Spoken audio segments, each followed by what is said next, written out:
झारखंड में एक ही फैसले ने किसी को खुशी दी तो किसी के पैरों तले जमीन खिसका दी। सोचिए, जिस परीक्षा को पास करने के लिए किसी छात्र ने सालों तक मेहनत की हो, दिन रात पढ़ाई की हो, परिवार की उम्मीदों अपने कंधों पर उठाए हो और जब आखिरकार सफलता मिली हो तो उसे ऐसे पता चला कि जिस परीक्षा को तुमने पास किया था वही परीक्षा अब रद्द कर दी गई है।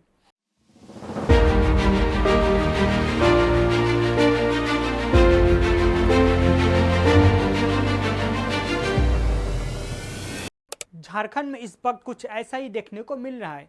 एक तरफ छात्र कह रहे हैं हमारी मांगे मान ली गई, हमें न्याय मिल गया, तो दूसरी तरफ कुछ सफल अभ्यर्थी पूछ रहे हैं लेकिन हमारी गलती क्या थी। यही सवाल इस पूरी कहानी को बेहद गंभीर बना देता है। दरअसल झारखंड में भर्ती परीक्षाओं को लेकर लंबे समय से छात्र का आंदोलन चल रहा था।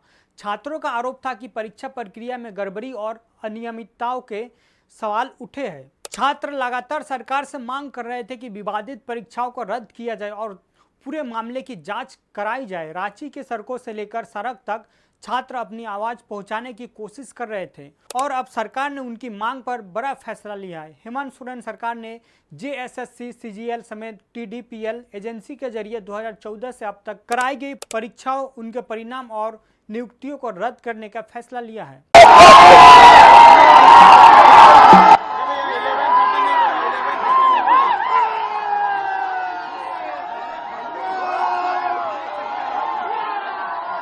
साथ ही इन परीक्षाओं में हुई कथित गड़बड़ियों की जांच की बात भी सामने आई है।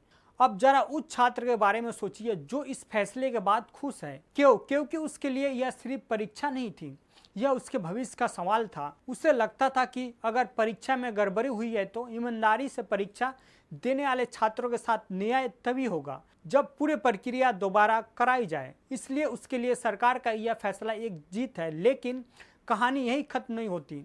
कहानी का सबसे दर्दनाक हिस्सा अब शुरू होता है, क्योंकि जिन छात्रों ने इस परीक्षा में मेहनत करके सफलता हासिल की थी उनसे अब पूछा जा रहा है अगर परीक्षा दोबारा होगी तो क्या आपको फिर से शुरुआत से तैयारी करनी होगी।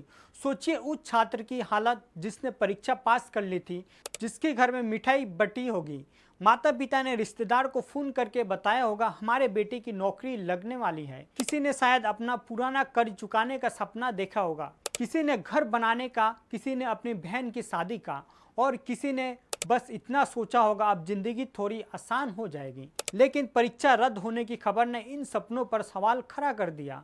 यही वजह है कि झारखंड में एक तरफ खुशी की लहर है और दूसरी तरफ दुख की लहर। एक छात्र कह रहा है परीक्षा रद्द हुई अब न्याय मिलेगा, दूसरा छात्र पूछ रहा है परीक्षा में अगर किसी और ने गलती की थी तो उसकी कीमत मैं क्यों चुकाऊं। अभ्यर्थी का अगर नाम आता है उसे बाहर करें। 6 महीने बीत गए, 7 महीने बीत गए, 8 महीने बीत गए। आवाज कीजिए, आपकी सीआईडी ने जांच करके बोला था कि एग्जाम में पेपर लीक नहीं हुआ।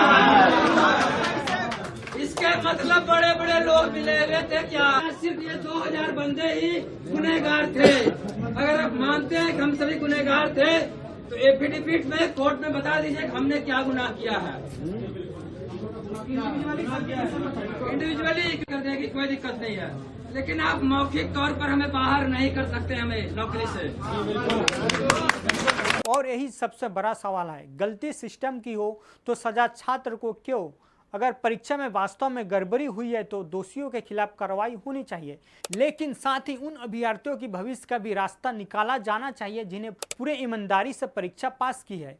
क्योंकि एक सरकारी परीक्षा सिर्फ एक पेपर नहीं होती, इसके पीछे किसी छात्र की सालों की मेहनत, माता पिता के सपने और परिवार की उम्मीदें जुड़ी होती है।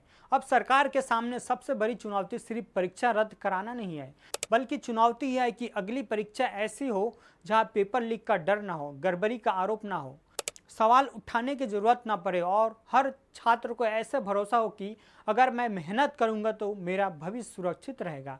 क्योंकि छात्रों को सिर्फ एक नई परीक्षा नहीं चाहिए, उन्हें चाहिए एक साफ व्यवस्था, एक ऐसी व्यवस्था जिसमें मेहनत करने वाला छात्र हारे नहीं और गड़बड़ी करने वाला बच ना पाए। झारखंड में सरकार ने छात्रों की एक बड़ी मांग मान ली है, लेकिन अब असली परीक्षा सरकार की है। क्योंकि सवाल सिर्फ यह नहीं है कि परीक्षा रद्द होगी या नहीं, असली सवाल है अब उन हजारों छात्रों के भविष्य का क्या होगा जिन्होंने इस परीक्षा में अपना सब कुछ लगा दिया था और शायद आने वाले दिनों में झारखंड की राजनीति और भर्ती व्यवस्था का सबसे बड़ा सवाल यही होने वाला है।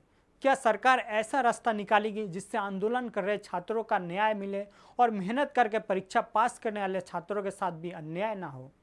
क्योंकि एक छात्र की जीत तभी पूरी जीत होगी जब दूसरे छात्र के सपने कुचले ना जाए।